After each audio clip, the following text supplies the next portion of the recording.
napapanood ko at nakikita ko, nakausap niya by Zoom si Senadora at Jay Bequema. Nabayaran po siya para siraan si Miss Mago at si Parmali. Ang alam ko po nag-offer ng pera kay BJ ay si Attorney Jay Bequema, abogado. Nako, pati ho ang ghostwriter nitong si Risa Hontiveros nakaladkad na sa skandalo. Attorney Jay, para sa iyo itong isa na to. Siya ho ang tinuturo na nag-offer doon sa issue ng Parmali sa mga witness. Namumukhaan niyo ba tong alin na to? Siya ho yung bumubulong-bulong kay Risa Hontiveros sa plenaryo pagka nagsasalita siya. Siya rin din ho yung nag-aabot ng mga index card kay Risa para may binabasa siya. Yan ho ang abogado ni Risa Hontiveros. Pati ho siya ngayon nakakaladkad na sa skandalong kinakapalooban ng kanyang amo. Pero bago natin pag-usapan yan, isang like at isang subscribe.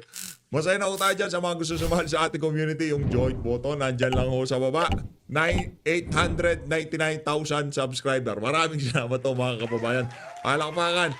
At dito rin ho pala sa video na to, naku, siyempre, itong alangan naman, di ba? Alangan naman na hindi magbigay ng mga punto de vista itong si Attorney Bukoy. Kaugnay, update ho ito sa galaw ng House of Representatives sa impeachment nitong si Vice President Sara Duterte. Papanoorin ho natin pagkatapos ho nating pinanood itong bagong witness na lumabas na kung saan meron na naman hong isiniwalat kaugnay dito kay Senator Risa.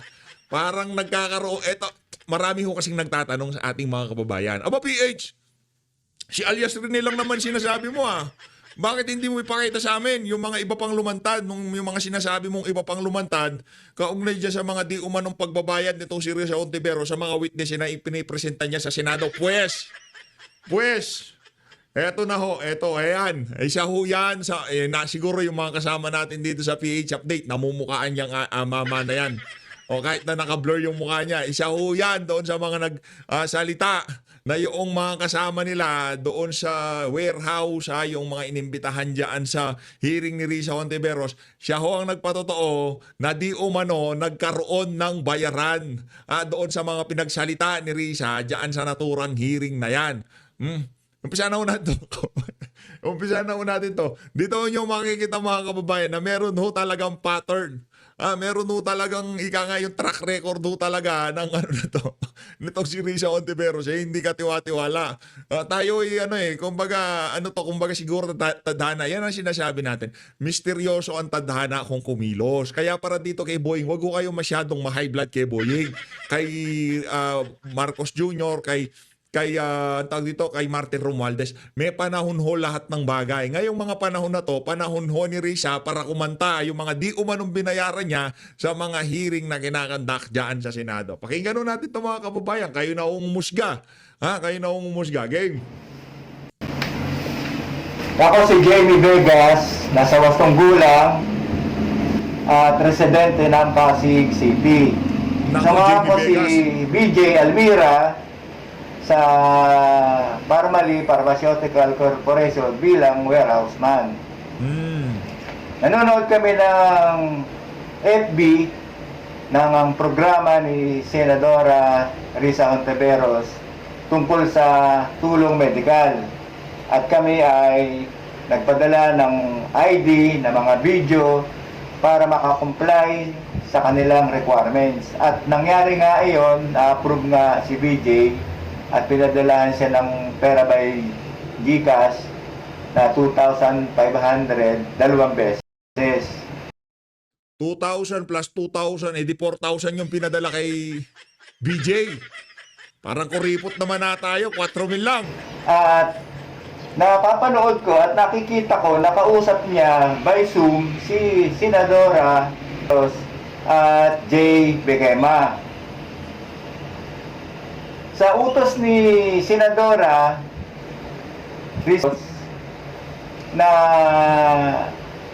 gawing testigo para sirain ang gobyerno at ang kumpanya ng Parmali Pharmaceutical Corporation, ay pinilit na papirmahin sa isang dokumento si BJ para katunayan tumanggap siya ng pera. Ito ang mga kukomento ko lang dito sa pinakabago na to. Hindi ho natin to kilala. Hindi ho siya nagsalita sa Senado. Nagsalita ba tong si Sir? Hindi natin nakita yan doon sa Parmali hearing. Ngayon, ito personal knowledge niya ito na yung BJ na sinasabi niya, kausap si Senator Risa, pinadalahan ng 2,000 sa GCash at pinadalahan ng, di umano hindi pa kumpirmado, pinadalahan ng another 2,000, so 4 milyon. Tapos pinili daw siya pinapirma sa mga dokumento. Siguro, sworn affidavit to yun. Siguro, hindi ho tayo dito. Ngayon, para ho mas maging epektibo yan, lumapit ho kayo sa mga abogado. Di ba? Okay na yung kay alias Rene. Di ba? Okay na yung kay alias Rene. Mabigat yung kay alias Rene kasi nagsalita siya sa Senado. Ngayon, lahat ng sinabi niya, binawi niya at detalyado at walang script na binabasa. Kayo, hindi ko namin kayo kilala, pero gayon pa man, katrabaho nyo, yung warehouse boy na ipinakita, ipresenta sa hearing na yan, meron kayong personal knowledge yun, di ba? Tsaka hindi hearsay kasi nakita niya, kausap itong si Senator Risa Hontiveros. Di ko tayo abogado, pero ano ho ito, kumbaga personal knowledge na itong mama na to, na nagkaroon talaga ng komunikasyon bago mag-hearing sa Senado between opisina nitong si Senator Risa at doon sa tinutukoy niyang BJ. Hindi yan, hindi pa kumpirmado, kumbaga ano pa lang yan, personal knowledge niya, hindi natin kilala yan, walang dokumento o kung ano pa man. Kumbaga, ito ay nakita lang ho nating pakalat-kalat sa social media at pinick up natin. Nakapost na naman ho ito . Hindi naman ho tayo magtataka kung sa mga susunod na araw, marami pa hong maglalabas ang mga individual na kung saan talagang yang ibinibintang na yan kay Senator Risa, patutuhanan nila. Hindi ko tayo magtataka dyan. At hindi gumagawa si BJ ng video at hindi siya pipirma sa dokumento o affidavit, ay hindi nila ibibigay yung pera. At nagkagulo na nga ang pamilya ni BJ. Nag-away na sila ng kanyang asawa, ng kanilang pamilya, at natakot na dahil sa pwede siyang kasuhan ng grupo ni Senadora Ros dahil sa tumanggap na siya ng pera at itong huli ay gusto nga nilang pabagsakin ang gobyerno ni Presidente Rodrigo Duterte at ang Parmali Pharmaceutical Corporation. Nako, yari tayo dyan. Ano ho yan, sir, mas mainam na lumapit ho kayo sa mga abogado. Baka isama ho kayo ni Risa sa mga kakasuhan niya. Kasi ngayong mga panahon na to, talagang itong si Risa Hontiveros, gigil na Nagwala daw yung ali doon sa paglantad nitong si alias Rene, Ngayon naman pati itong abogado, itong ghostwriter ni Risa, nakakaladkad na ho sa skandalo tuloy. Kaya po lumabas si BJ. Ayan. Ito nag-viral to . Nag-viral ho ito nung mga nakalipas na taon. Ito nung kasagsagan ng issue ng Parmali. Ito buti pa tong video na to, familiar ako dito. Itong na to, meron din siyang personal knowledge, tapos kinall out pa niya itong si BJ. Yung mama kanina, first time nating nakita yun sa video. Pero ito, napanood na natin tong video na to nung mga naunang taon pa, nung kasagsagan ng issue ng Parmali na yan. Ngayon, ang nangyari, yung mga kasama ni BJ, yung BJ na nagsalita doon sa hearing ni Senator Risa Hontiveros, magkakasama ho sila sa iisang warehouse. Alam ho nila ang karakas ng isa't isa. Pinaka-epektibo dito, alam nyo kung sino? Si BJ mismo ang magsalita. Si BJ mismo ang magpatotoo na talagang tumanggap siya ng e-bike, pera o kung ano pa man, di ba? Pero kung meron silang personal knowledge, nakita nilang abutan, ibang usapan na ho yan. Diba si BJ, nabayaran po siya para siraan si Miss Bago at si Parmali. Ang alam ko po nag-offer ng pera kay BJ ay si Attorney JB Kema, abogado. Ano ba yan, attorney? Pati ho kayo, kinakaladkad na nitong mga individual na to. Kayo daw ang nag-offer. Po ni Miss Hontiveros.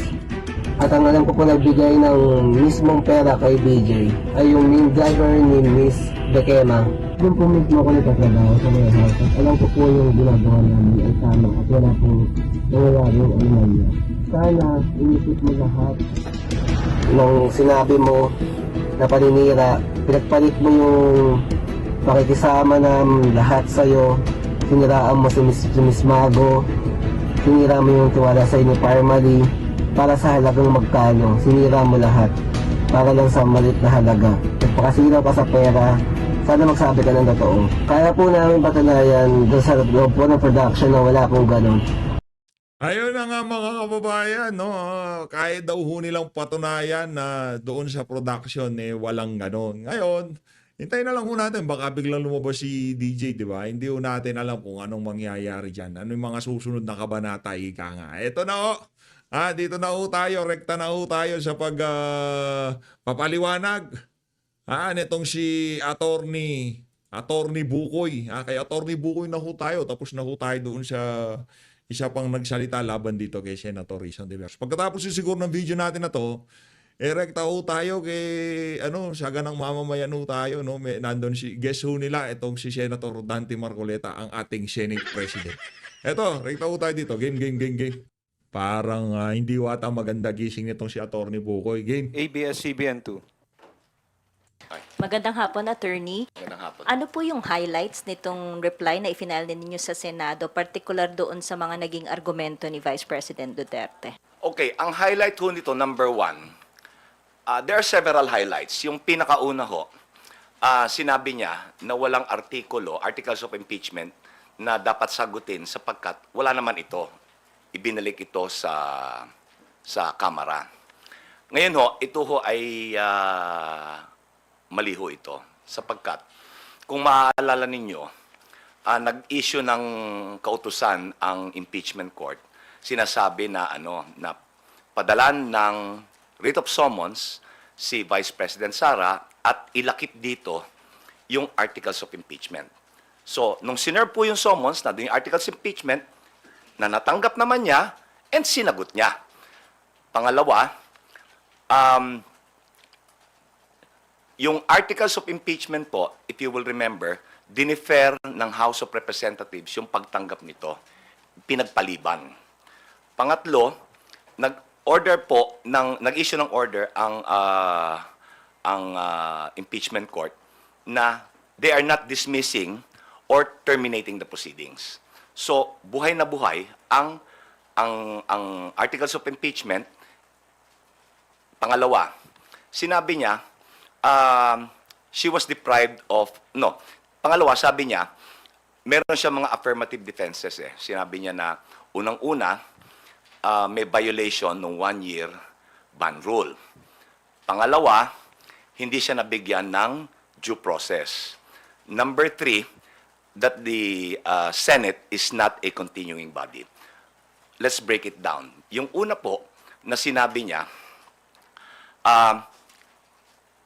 hindi siya nabigyan ng due process sapagkat nung ipinail yung complaint, yung tatlong complaint, hindi siya binigyan ng pagkakataon na sumagot dito. Ngayon, ganito po ang nangyari diyan. Yun hong Secretary General, nung tinanggap niya ito, inipon muna niya yung mga ibang complaints sapagkat alin ho sa doktrina nung Gutierrez versus the Committee on Justice, sinabi ng Supreme Court na maaaring buuin muna lahat ng complaint bago i-transmit o i-refer sa Speaker of the House na walang paglabag yon. Ano ang dahilan? Ang iniiwasan ho, ayon sa Supreme Court, merong isa, yung mauunang mag-file, na flimsy o walang kabuluhan just to bar other legitimate impeachment complaints. So, sabi ng mataas na hukuman, pwede yang ibigay, buuin muna, tsaka ipapasa. Ang importante, yun hong papasok siya dun sa 10-session day rule. 10 session day rule. Ngayon, mula ho nung final, yung pinakaunang impeachment complaint, hanggang doon sa pinakahuli na December 2. Yung pinakahuli, February 5. Yan ho yung ang nakapirma, more than one-third ng mga congressman.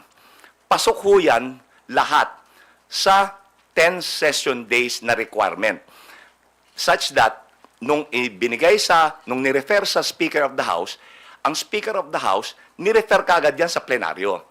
Ngayon, ang nangyari sa plenaryo, dahil meron ng more than one-third, and ayon sa batas, pag more than one-third, yan na yung articles of impeachment.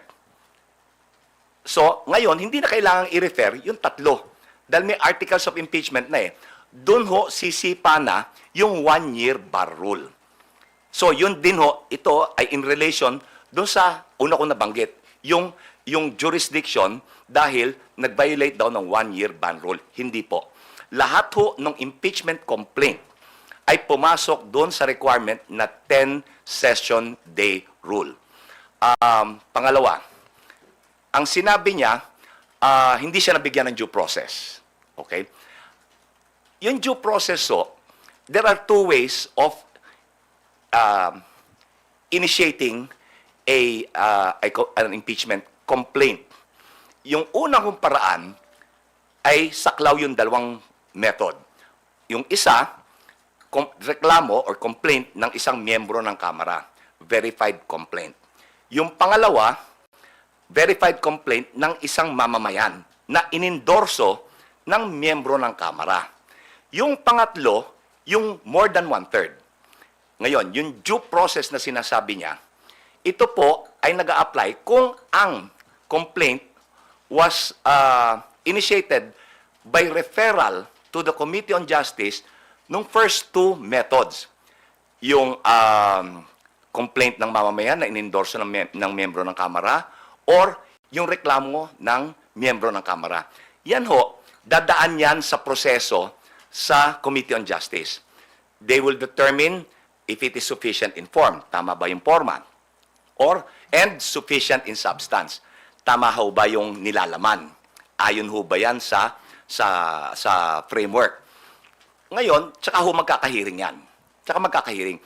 Ito, ang nangyari dito, nagkaroon na ng yung impeachment proceeding ho, nag-kick in yung 1-year ban dahil yung impeachment process na initiate through the more than one-third endorsement ng mga miyembro ng Kamara. Kaya ho, hindi na kinakailangang mag-hearing.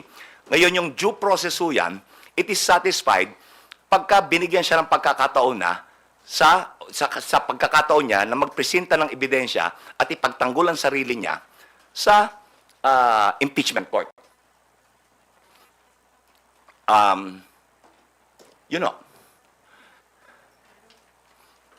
Sir, ano po yung argument ninyo, yung prayer ninyo and yung argument ninyo sa sinasabi na walang statements of ultimate facts dito sa threats? Yan ho, buti nabanggit nyo yan. Ang sinasabi nila, walang statement of ultimate facts. Ano ba yung ultimate facts? Yan ho, yung paglalahad, ano yung mga sirkumstansya, ano yung katotohanan, what are the facts na bumubuo dun sa sakdal. Ultimate facts. Pero hindi lang ho yan ang requirement ngayon eh. Na-repeal na ho yung 1997 rules of court na sinasite niya. May bago na ho ngayong rules, yung 2019 amendments. And under the 2019 amendments, it's not just the ultimate facts or yung facts na bumubuo or yung mga sirkumstansya na bumubuo nung sakdal. Ngayon ho, ang requirement na ultimate facts and evidentiary matters. So nagko-quote siya ng rule of procedure na pasuna. Dahil sa 2019 amendments. Kung babasahin niyo ho yung kanyang yung articles of impeachment, kasama ho dan yung evidentiary matters. Ibig sabihin, ano yung ebidensya na susuporta doon sa ultimate facts. Pag nabasa niyo I'm sure nabasa niyo na by now yung articles of impeachment.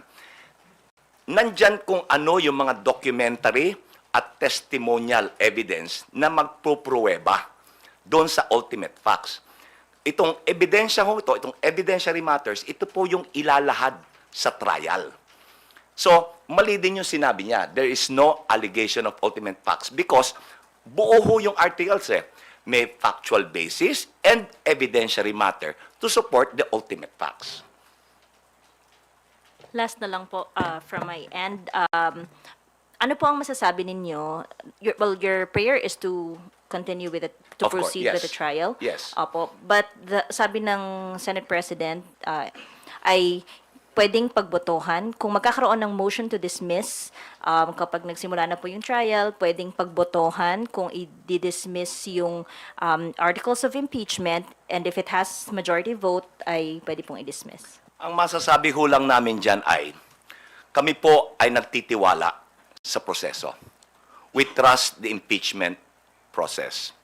And we trust that the senators, judges, will do or perform their constitutional duty and abide by their oath. Tutuparin nila yung kanilang pinanumpaan nung sila ay manumpa bilang mga senator judges. Yun lang ho. Thank you, Bibian. Kat Forbes from Radyo sorry, sir. May nakalimutan ako. Go ahead, sir. Dahil tatlo yung sinabi ko kanina. Oo, yung continuing body. Sinight ho niya yung Balag case. Ang sabi niya, sabi daw dun sa Balag case, that the Senate is not a continuing body. Kontra yun dun sa sinabi ng Balag. Ayon ho sa Balag case, the Senate is a continuing institution na hindi nadidissolve, hindi nabubura dahil lang sa isang national election o dahil nagbago yung komposisyon. Yun ho yun. Isa pa na nakalimutan ko rin banggitin. Ang nirereklamo niya na tatlo yung naunang impeachment complaint. Kaya daw na-violate yung one-year ban rule nung isinakdal siya using the fourth impeachment complaint na merong more than one-third. Okay. Ang sinasabi ho sa saligang batas, pati sa rules ng Kongreso, hindi sinabi na complaint. It says impeachment proceedings. Nagkikick in yung one-year ban. Naalala nyo, sinabi ko, there are two methods. Yung referral to the committee, kung complaint ng mamamayan na inendorso ng miyembro ng Kamara or reklamo ng isang miyembro, verified complaint ng isang miyembro ng Kamara. Yung sinasabi niya na complaint, wala ho sa saligang batas yan. Ang sinasabi ng saligang batas, impeachment proceedings, which kicks in pag nirefer sa House Committee on Justice. Gaya na sabi ko, naging moot and academic because meron ng more than one-third. So, nag-kick in na. Naging epektibo na yung one-year bar rule because Kung si Atty. Bukoy. Hindi ka pa napapagod sa'yo. Pahinga ka na. Nakalataw ka. Ako napapagod sa'yo. of the fourth impeachment complaint. Tuloy Na, lang yan, tuloy lahat lang. naman sila pumasok dun sa 10-session day rule. Buti na alala ko. Thank you, sir. Thank you. Thank you, Bibian. Kat Forbes from Radyo Pilipinas. You may now ask your questions. Sir, balikan ko lang po yung dun sa sinabi kanina ni Vivian na yung possibility po na pagbotohan yung dismissal or even nga daw po yung conviction, pwede daw pong pagbotohan siya ng majority. Meron pong naunang statement no si SP Escudero na sabi niya, wala namang bawal na motion, yan ang problema ko sa marami nagsasabi na kung ano-ano. Asan ba yung rule, asan ba yung provision sa saligang batas or rules on impeachment na bawal ang ganito o ganyang klaseng motion? Just because wala pong nakalagay, ibig sabihin po ba, pwede ba siyang gawin? Just because walang explicit po na nakalagay? And pangalawa na lang po, kung sakali man po na umabot po dun sa punto na meron pong motion for dismissal, ano po ba yung pwedeng maging recourse ng prosecution panel? Uulitin ko ho. We trust the process of impeachment. We trust that the senators, judges will perform their constitutional duty.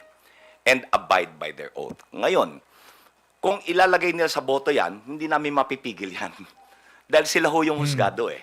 Yan, Ang recourse oh. namin, later on, pag nangyari yan, Oh. maaaring umakyat kami. Maaaring umakyat kami. Aakyat sila saan? Korte Suprema. Kumpletuhin mo, Brad. Pero pwede yung pagbotohan yan.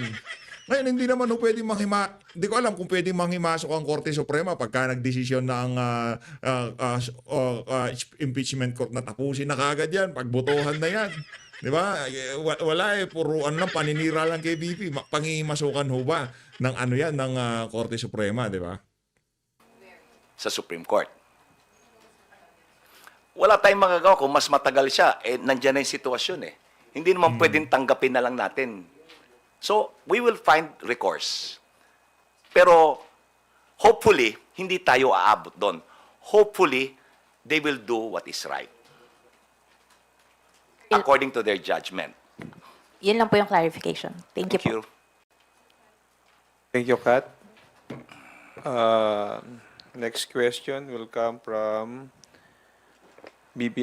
tapos na si Bibian, si Marian Enriquez from TV5.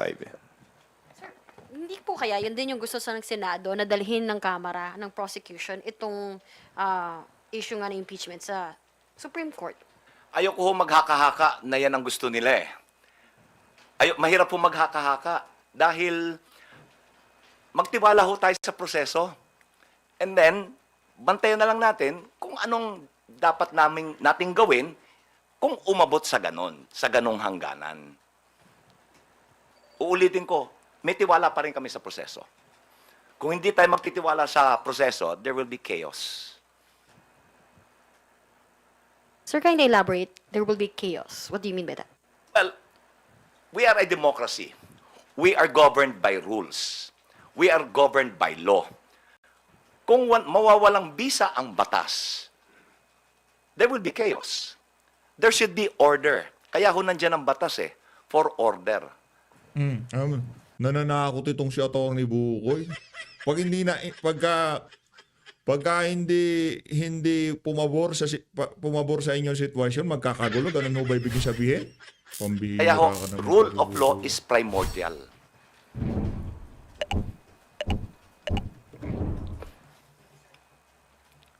Thank you, Marian. Next up is Melalis Moras from PTB4. Hi, good afternoon, sir. Sir, follow-up lang po dun sa naging tugon nyo nga po kay Ate Vivian kanina regarding dun sa inyong reply. So, generally, sir, kung isa-summarize yung naging reply ng House Prosecution, ang sinasabi nyo, yung answer ad cautelam ng kampo ni Vice President Sara Duterte ay parang puno lang ng falsehoods and baseless yung mga arguments. Ganun po ba? In general, yes. Misconceptions, falsehoods, and Wala general na. Sa totoo niyan, wala nang nakikinig dyan sa impeachment na yan. Wala na akong interesado. Mas interesado po ang ating mga kababayan doon sa skandalo ni Risa. Ayaw na ho nila. Naumay ho sila sa impeachment ni BP Sara. Paano ba naman kasi? 3 years in the making, ika nga. Di ba? Daig pa pelikula eh. Ngayon gusto nyo maging kapanabik pa kahit oras-orasin nyo yan, Atty. Bukoy, ayaw ho ng mga kababayan natin. Ayaw ho nila. Sawa na. denial. What's a general denial? Hindi ho niya sinagot yung mga factual allegations Sinabi lang niya, hindi totoo yan. Ang problema, Kasi nga, pag-usapan muna natin yung 1-year bar rule. 4 ang impeachment. Dapat inisan nyo lang kasi. sa general denial na hindi mo sinagot in particular yung sakdal. Dapat kasi pag i-deny mo, sasabihin mo kung bakit. Sinabi mo ganito, hindi totoo yan sapagkat. Okay? Wala siya nun sapagkat. Ngayon ho, sa batas, ang general denial is considered an admission. Ano yung mga marami siya, hindi niya tinanggi that there was an attempt, merong attempt na supilin, to suppress yung paglabas ng mga dokumento from COA. Kung maalala nyo, nabanggit ko sa dati kong paglalahad, itong kanyang chief of staff, si Attorney Lopez, Sinulatan ng COA. Huwag kayong makikipagtulungan. Huwag nyo ilalabas yung mga dokumento. Hindi niya itinanggi yun sa answer. Hindi niya itinanggi na malaking halaga ng confidential and intelligence funds ay nagasta sa napakaiksing panahon. Yung example ho dyan, yung 125 million, na ginasta in 11 days. Hindi niya itinanggi yan. Hindi niya itinanggi na yung mga liquidation documents. Sinabi namin, fake ito, fictitious yung taong to. Hindi niya in-address yun. Quiet. Sinabi lang niya hindi totoo. Among others, yun ang ibig kong sabihin. Na dapat pag ikaw itatanggi mo, if you will deny it, you should say why you're denying it. Hindi totoo yan sapagkat ito ang tunay na nangyari. Yung kanya, sinabi lang yan, hindi totoo yan. So, sa amin ho, sa batas yan, that's an admission. Opo. Very clear. And sorry sir, last na lang po from my end. By Monday, June 30, 12 noon, ay magtatapos na yung termino ng mga 19th Congress lawmakers, and alam naman natin sa prosecution team may dalawang magtatapos na yung termino. Paano lang po makakaapekto sa House prosecution team yung pagkakaroon na ng mga bagong kongresista, may mga dating kongresista na matatapos na ito? Wala akong pagbabago sa prosecution team. Ang mababago lang ho dyan, yung dalawa na nabanggit ko, na yung dalawang hindi pinalad nitong huling eleksyon, ang papalito ay si Attorney Jokno at si Senator De Lima. Leila de Lima. Otherwise, wala akong pagbabago. Pero uupo po sila kapag nagbalik session, nagkaroon na po ulit ng session? Paano po? Paano upo? I mean, paano po ba yung magiging procedure ng pagsali nila, sir, sa prosecution team? We will just, they will be deputized by the House. Kasi kung naalala nyo, noon hong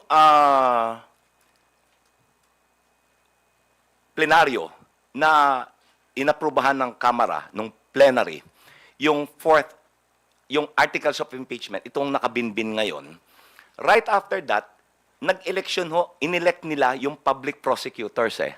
So ang mangyayari ho, magkakaroon uli ng ganon doon sa dalawa. They will be deputized by the House to be the to sit as public prosecutors on behalf of the House. Kaya ho, ang mangyayari ho dyan, it is not House of Representatives versus Sara Duterte. Ang title ho niyan, in re impeachment. The prosecution now will represent the people of the Philippines. Prosecution na people of the Philippines. Okay. Pero majority sa survey, ayaw ng mga kababayan. Paano sino? Ang rinirepresenta nyo si Tamba. Sa survey, sabi, majority ng Pilipino ayaw dyan sa impeachment eh. Ang may gumugusto lang, kayong dalawa ni Tamba eh. Atty. Bukoy. Sinungaling People na of the naman, Philippines, not the House. Kasi yung House represents the people of the Philippines eh, di ho ba? So, Gulahin mo yun lang ang mo. mangyayari dyan. Sabi mo eh. Thank you Gagawin po. namin. Yan talaga. Okay, go ahead, Kat. Sorry sir, di ba po nagpa-resubmission ng entry of appearance? Yung dalawa po, magpapa-entry of appearance pa rin po ba sila? Kailangan ho. Thank you, Kat. Tina Panganiban Perez from Ayun na nga mga kababayan, dito na ako natatapusin yung press ko na itong si Atty. Bukoy. As usual, hindi ho effective sa sasalaysay itong si Atty. Bukoy sa mga development dyan sa impeachment itong si VP Sara. Hindi ho niya napapanalo ang naratibo sa social media at mainstream media. Base sa demeanor na daw na mag-explain siya. Ano siya kumbaga,